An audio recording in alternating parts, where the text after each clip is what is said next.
Hi everyone, this is Intermediate Music Theory, Lesson 5 exercises. So we've been talking about key signatures and how to identify them. Last week we did a key signature identification exercise in which we were actually given the key signature on the staff and we had to figure out which key it was. And we really only worked on the major keys.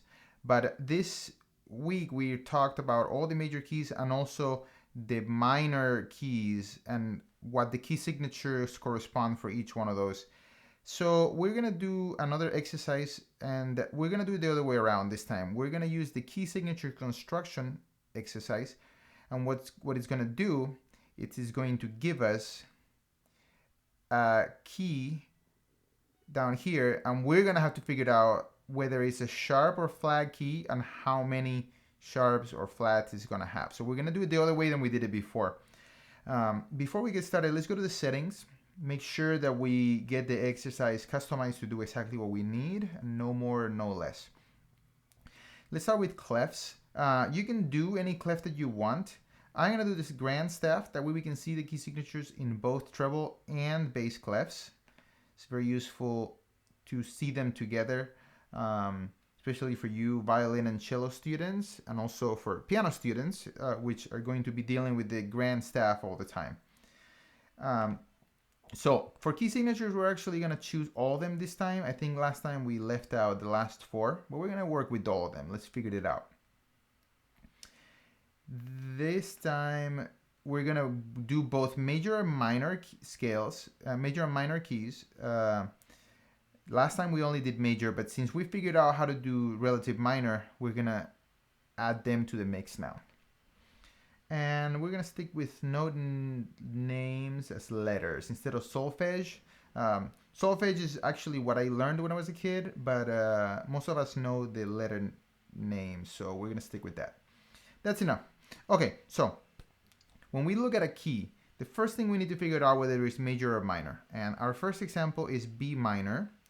Okay, so if you remember in the video, we talked about how to find the relative minor for a major key. And for every major key, there is a relative minor key. The opposite is also true. For every minor key, there is a relative major key.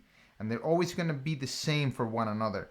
So we saw that in order to find the relative minor, we could go a minor third below the major key. So to find the relative major, we do the opposite. We start from the minor and we do a minor third up from the note to find the relative major. And we're going to find the relative major because from the major keys we can easily find the key signature. So we have B minor. So the minor third above B is D natural. So we're really looking for the key signature of D major here. And D major, if you remember, you can go about this two ways. You can either go through the circle of fifths, be like going up or down. You remember, if you go up the scale in the circle of fifths, where you're going through the sharp keys. If you go down, you're going through the flat keys.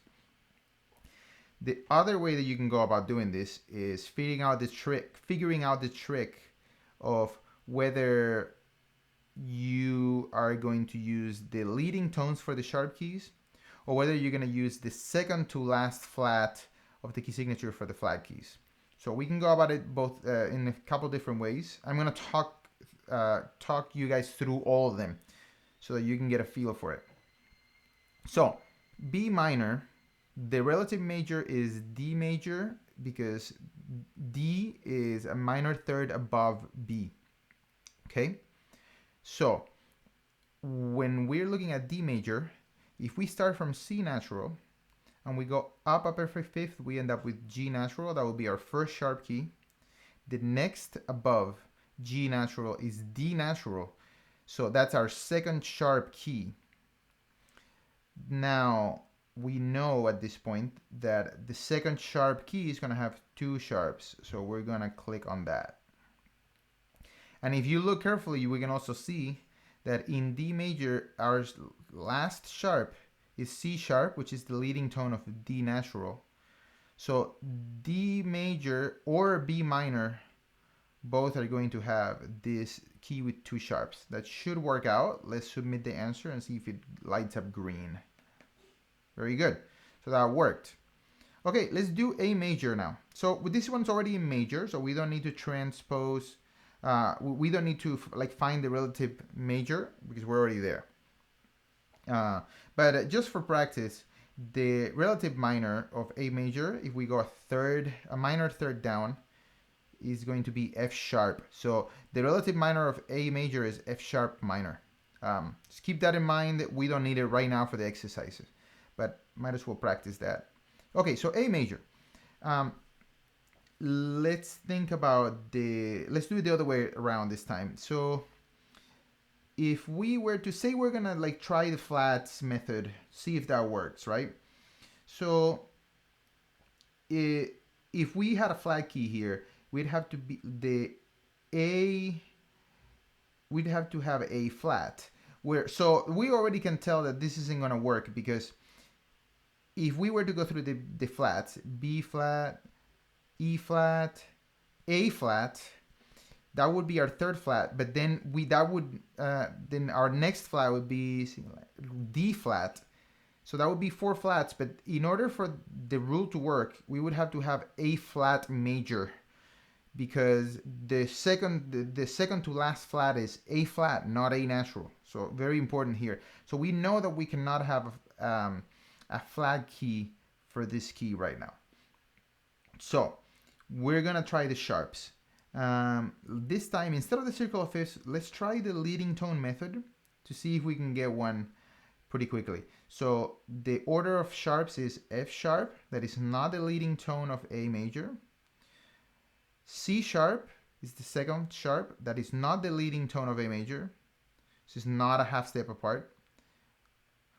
G sharp is the third sharp. Now G sharp is the leading tone of A because G sharp is a half step below A. So we know that's the leading tone. So we have 3 sharps and we can just kind of take a look here. F sharp, C sharp, G sharp, and that G sharp is the leading tone of A. So we know that A major has 3 sharps. And before I submit the answer, I'm going to go back to the flat key that I had arrived at before, and I just want to show you guys why it wouldn't work in case just the verbal explanation wasn't clear enough. So I went through B flat, E flat, A flat, and D flat. Now, even though the second to last flat of the key is A, the key for this key signature would be A flat major, not A natural, not A major, because the A is the second to last is falling on A flat, but it's A flat only. So I just want to make that clear. So A major is going to have 3 sharps. Let's submit that. And we got a green light. All right, so here we go. So now, check this out. We have B flat minor. So we have to figure out how we're going to go about doing this. So if we go up a minor third to convert to the relative major, we're going to end up with D flat. So from B flat to D flat is a minor third. And we're going to end up with D flat major. So now, D flat major, given that we have D flat, I think the flats method is going to work. So let's go through the flats. 1 flat, B flat.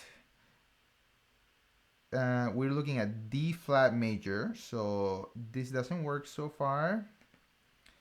We need to get to D flat and then one more, and then we'll have our key. So B, E flat, A flat, D flat. So we're at D flat now, so we need to add one more flat so that our second to last flat in the sequence is D flat. So this is going to be D flat major. Let's go ahead and submit that.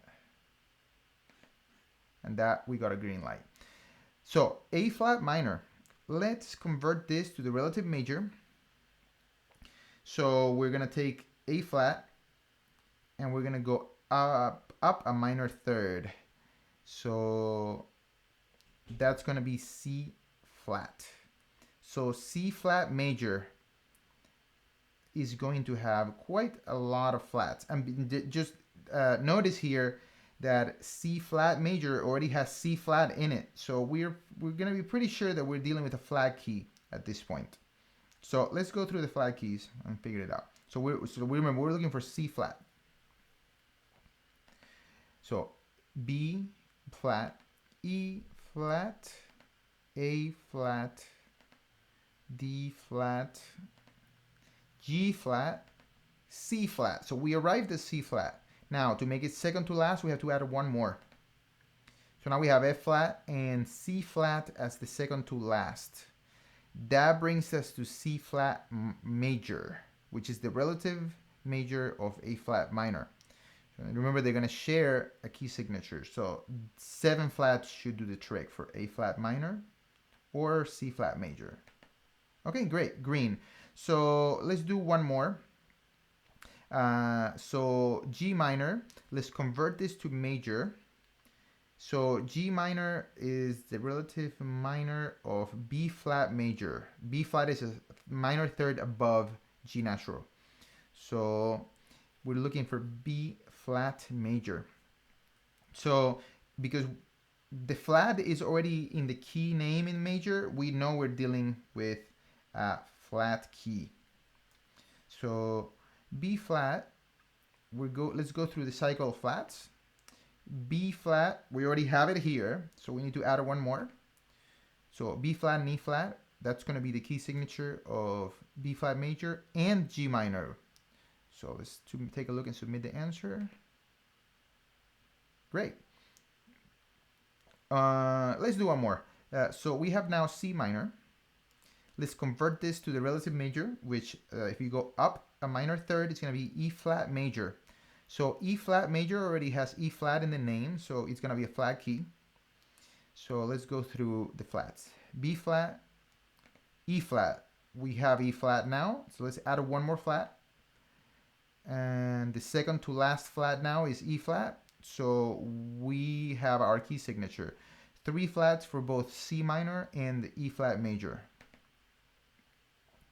Okay, so hopefully that answers some of the questions that you guys might have been having. I recommend that you guys try out these exercises a lot at home, so you get some practice doing this. The more you practice this, the easier it's gonna get. Eventually, you won't need to go through this calculation. You'll just remember the keys, and then you'll memorize them, and it will be very easy.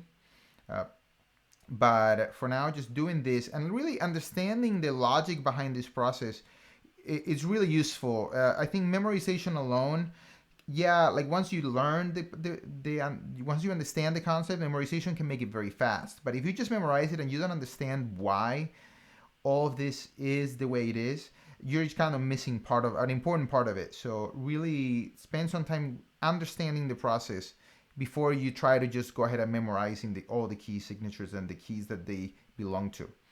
All right, see you guys later. Bye.